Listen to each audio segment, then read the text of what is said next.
नमस्कार बंधुरा नतून एक भिडियोते आपनादेर प्रत्येके जानाई स्वागतम। এই মুহূর্তে আবহাওয়া দপ্তর থেকে পাওয়া লেটেস্ট আপডেট অনুযায়ী বঙ্গোপসাগরে তৈরি হয়ে গেল ঘূর্ণিঝড় উইফা নিম্নচাপ বা লো প্রেসার এরিয়া।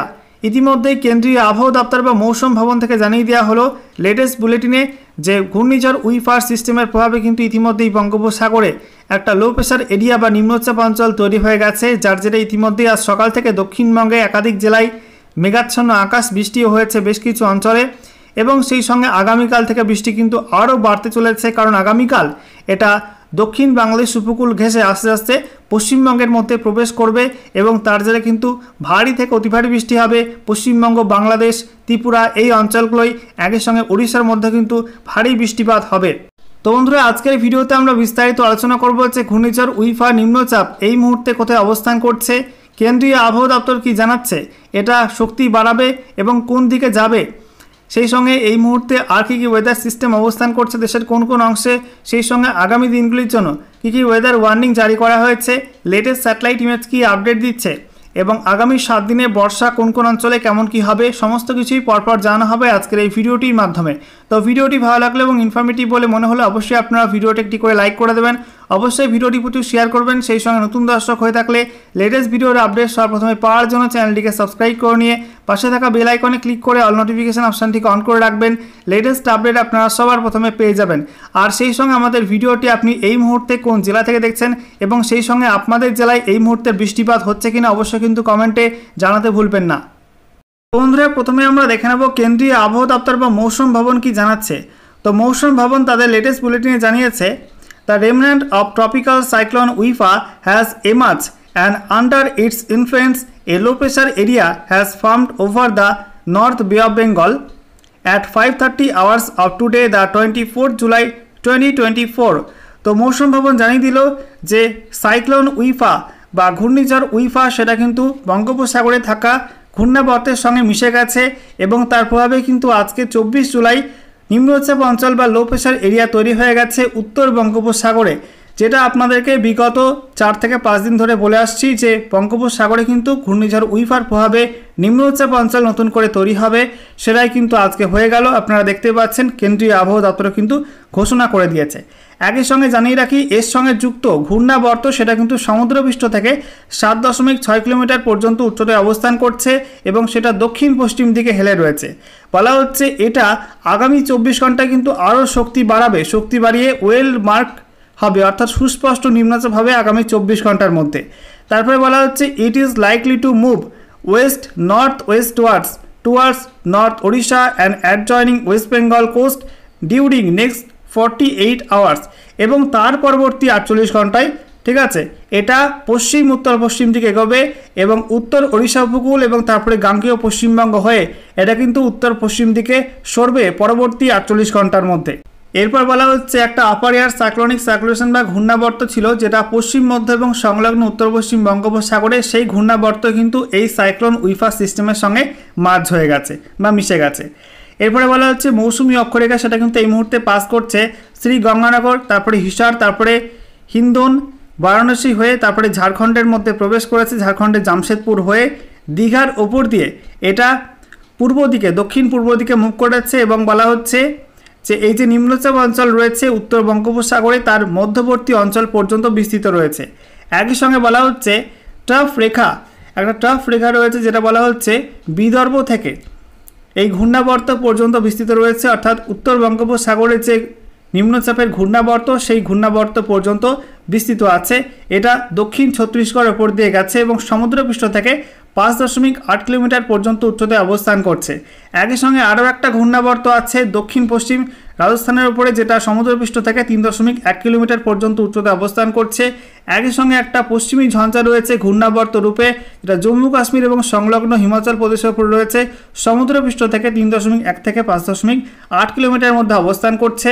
একই সঙ্গে বলা হচ্ছে আরও একটা ঘূর্ণাবর্ত অবস্থান করছে যেটা উত্তর পূর্ব আসাম এবং সংলগ্ন অঞ্চলে, এবং সেটা বলা হচ্ছে অবস্থান কিছুটা পরিবর্তন করেছে, এই মুহূর্তে সেটা উত্তর পূর্ব বাংলাদেশ এবং সংলগ্ন অঞ্চলে অবস্থান করছে এবং সমুদ্রপৃষ্ঠ থেকে 0.9 কিলোমিটার পর্যন্ত উচ্চতায় অবস্থান করছে।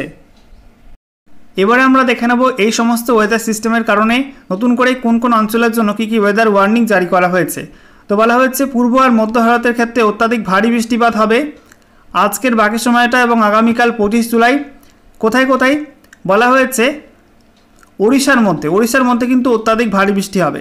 সেই সঙ্গে মধ্যপ্রদেশে বলা হয়েছে 26 এবং 27 জুলাই, ছত্তিশগড়ে 25 এবং 26 জুলাই, বিদর্ভে আর গাঙ্গীয় পশ্চিমবঙ্গে অর্থাৎ দক্ষিণবঙ্গের জেলাগুলোয় আগামীকাল 25 জুলাই অত্যাধিক ভারী বৃষ্টি হবে। ঠিক আছে, নেক্সট এখানে বলা হচ্ছে বিক্ষিপ্ত ভারী থেকে অতি ভারী বৃষ্টি হবে মধ্যপ্রদেশ, বিদর্ভ, ছত্তিশগড়, ওড়িশা, গাঙ্গীয় পশ্চিমবঙ্গ বা দক্ষিণবঙ্গের জেলাগুলোই। আর ঝাড়খণ্ডের 24 থেকে 28 জুলাই এই সময়টার মধ্যে কিন্তু বিক্ষিপ্ত ভারী থেকে অতি ভারী বৃষ্টি হবে। একই সঙ্গে বিক্ষিপ্ত ভারী বৃষ্টির সম্ভাবনা রয়েছে বিহারে আর সাব হিমালয়ান ওয়েস্ট বেঙ্গল অর্থাৎ পশ্চিমবঙ্গের উত্তরের জেলাগুলো, আর সেই সঙ্গে সিকিমে 24 থেকে 27 জুলাই এই সময়টার মধ্যে। একই সঙ্গে বলা হচ্ছে যে হালকা থেকে মাঝারি ধরনের বৃষ্টিপাত সব অঞ্চলেই থাকবে। পূর্ব আর মধ্য ভারতের বেশিরভাগ অঞ্চলে কিন্তু আগামী 7 দিনে মূলত হালকা মাঝারি বৃষ্টিপাত সব জায়গায় থাকবে। সেই সঙ্গে বজ্রপাত হতে পারে এবং সেই সঙ্গে 30 থেকে 40 কিলোমিটার প্রতি ঘন্টা গতিবেগে দমকা ঝোড়ো হাওয়া বয়ে যাওয়ার সম্ভাবনা আছে। একই সঙ্গে বিহারে 24 এবং 25 জুলাই হালকা বৃষ্টিপাতের সম্ভাবনা থাকছে।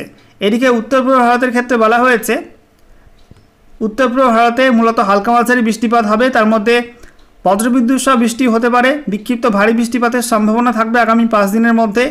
সেই সঙ্গে বলা হচ্ছে অতি ভারী বৃষ্টি হতে পারে অরুণাচল প্রদেশ, মিজোরাম, ত্রিপুরাতে আগামী 26 জুলাই নাগাদ।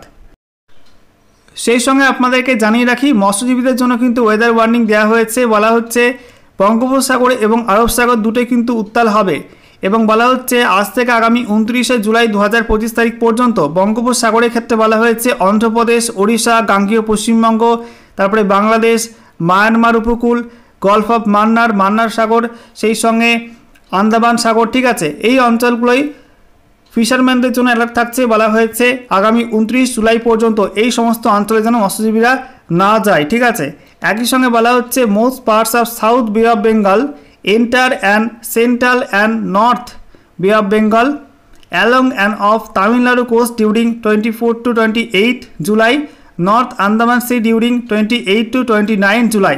তো বলা হয়েছে যে দক্ষিণ বঙ্গোপসাগর, সেই সঙ্গে সমগ্র মধ্য বঙ্গোপসাগর আর উত্তর বঙ্গোপসাগর এই অঞ্চলগুলো, সেই সঙ্গে তামিলনাড়ু উপকূল এই অঞ্চলগুলোতে আগামী 28 জুলাই পর্যন্ত সমুদ্র প্রচণ্ড উত্তাল থাকবে, ঝোড়ো হাওয়া থাকবে, প্রচণ্ড জোরে ঝোড়ো হাওয়া থাকবে, সেই সঙ্গে বৃষ্টিও কিন্তু হবে। তো এই অঞ্চলগুলোর জন্য বলা হয়েছে মৎস্যজীবীরা যেন এই সমস্ত অঞ্চলে না যায়।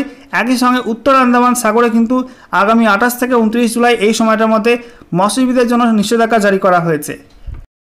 এবারে আপনাদেরকে দেখাবো আগামী 7 দিনে বর্ষার বৃষ্টি কোন কোন অঞ্চলে কেমন কি হবে। তো বলা হচ্ছে গাঙ্গীয় পশ্চিমবঙ্গ বা পশ্চিমবঙ্গের দক্ষিণের জেলাগুলির ক্ষেত্রে আজ থেকে আগামী 28 জুলাই পর্যন্ত ওয়াইড স্প্রেড রেন হবে, অর্থাৎ বিস্তীর্ণ অঞ্চল জুড়ে কিন্তু ভারী বৃষ্টি হবে। তবে 29 এবং 30 জুলাই বৃষ্টিপাত একটু কম থাকবে। বলা হয়েছে ওই দুদিন ফেয়ারলি ওয়াইড স্প্রেড রেন হতে পারে। এছাড়া পশ্চিমবঙ্গের উত্তরের জেলাগুলো আর সিকিমের ক্ষেত্রে বলা হয়েছে আজকে বিক্ষিপ্ত ভারী বৃষ্টি কয়েকটা জায়গায় হতে পারে। আগামী দুদিনে বৃষ্টি কম থাকবে, 25 এবং 26 জুলাই বৃষ্টি কম থাকবে, ফেয়ারলি ওয়াইড স্প্রেড রেন অর্থাৎ বিক্ষিপ্ত হালকা মাঝারি বৃষ্টি। তারপরে আবার 27 এবং 28 জুলাই বৃষ্টি বাড়বে, ওই দুদিন ওয়াইড স্প্রেড রেন রয়েছে অর্থাৎ ভারী বৃষ্টি রয়েছে ওই দুদিন। তারপরে 29 এবং 30 জুলাই কিন্তু বৃষ্টি আবারও কমে যাবে উত্তরবঙ্গের জেলাগুলোই। একই সঙ্গে জানিয়ে রাখি পার্শ্ববর্তী ওড়িশার ক্ষেত্রে সেখানে বলা হয়েছে ওড়িশাতে আগামী 27 জুলাই পর্যন্ত ওয়াইড স্প্রেড রেন হবে, ভারী বৃষ্টি হবে বিস্তীর্ণ অঞ্চলে। তবে 28, 29, 30 ওই 3 দিন বৃষ্টি একটু কম থাকবে। ঝাড়খণ্ডের ক্ষেত্রে বলা হয়েছে আজকে বৃষ্টিপাত একটু কম থাকলেও আগামীকাল থেকে টানা 28 জুলাই পর্যন্ত 4 দিন প্রবল বৃষ্টি হবে, ওয়াইড স্প্রেড রেন চলবে। তারপরে 29 এবং 30 জুলাই বৃষ্টি একটু কম থাকবে ঝাড়খণ্ডের মধ্যে। একই সঙ্গে বলা হয়েছে যে নাগাল্যান্ড, মণিপুর, মিজোরাম, ত্রিপুরার ক্ষেত্রে আগামী 3 দিনে বৃষ্টিপাত একটু কম থাকবে, মূলত হালকা মাঝারি বৃষ্টিপাত, কোথাও কোথাও বিক্ষিপ্ত ভারী হতে পারে। তারপরে বৃষ্টি বাড়বে 27 জুলাই নাগাদ, ওয়াইড স্প্রেড রেন হবে ওই দিন। তারপরে বৃষ্টি কমে যাবে 28 তারিখে। 29, 30-এ কিন্তু আরও বৃষ্টি কম থাকবে, স্ক্যাটার রেনফলের সম্ভাবনা থাকছে। এরপর আসাম, মেঘালয়ের ক্ষেত্রে বলা হয়েছে আজ এবং আগামীকাল মূলত হালকা মাঝারি বৃষ্টিপাত থাকবে, বৃষ্টি বাড়বে 26 এবং 27 জুলাই ওই দুদিন ওয়াইড স্প্রেড রেন হবে অর্থাৎ বিস্তীর্ণ অঞ্চল জুড়ে কিন্তু ভারী বৃষ্টি হবে।